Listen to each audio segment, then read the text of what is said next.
Razor, Andrew Raycroft. Is it Razor or the Razor? It doesn't matter.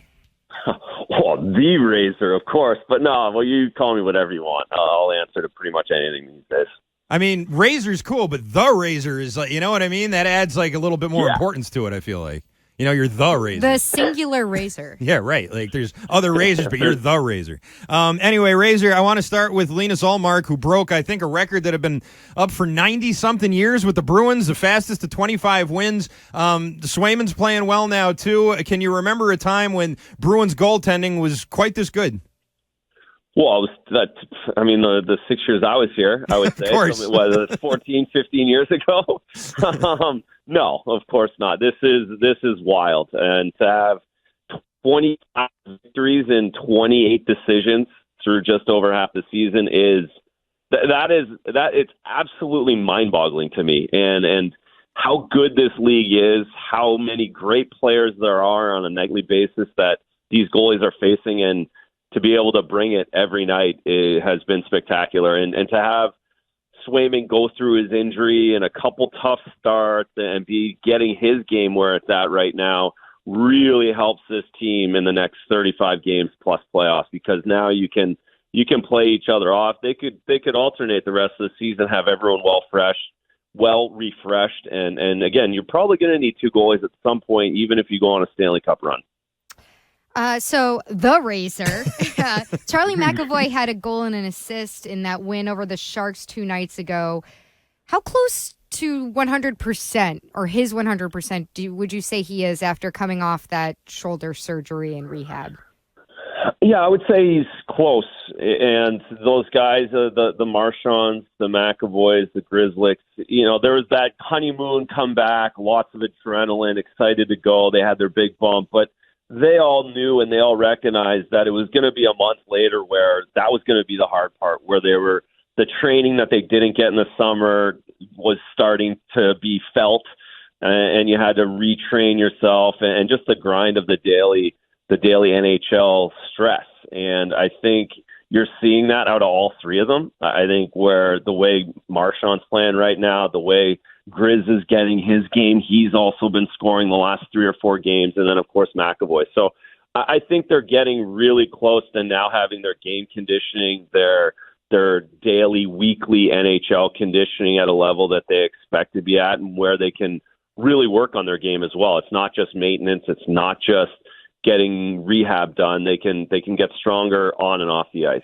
After that Seattle loss, which is, I think, the only loss they've had in the last, I don't even know how long, but after that game, the defensemen got together. I think McAvoy was telling the story, and they sort of realized that in terms of defense scoring, they were kind of down in the league. And since then, they've really made a point of going out there and attacking. What are some of the pros and cons of the D-Corps, especially a strong one like they have here right now, getting more aggressive like that?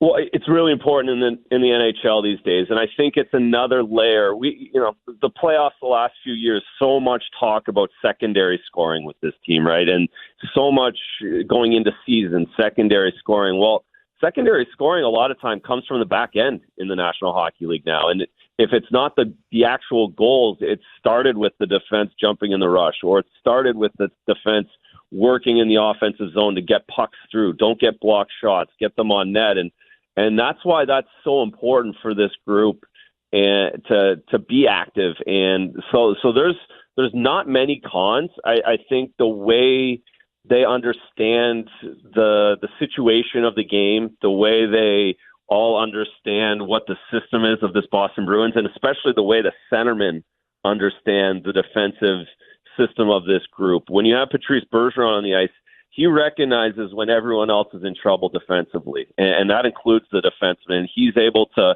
work off of that and protect and cover guys up. So I've really loved their aggressiveness in the offensive zone. You're going to see the weak side defenseman, the defenseman on the opposite side of the ice of the puck, way down, far close to the net, like Derek Forbert scoring in Long Island the other day.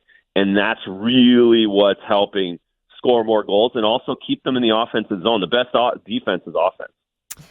Looking at the different trade scenarios, is there a realistic scenario in which the Bruins could bring in Bo Horvat from the Canucks, and what kind of fit would he be here? Well, in it seems like a good fit because he's a young centerman who they could sign and have here in the future. Right now, I'm not sure the fit with Bergeron, Krejci, Coyle.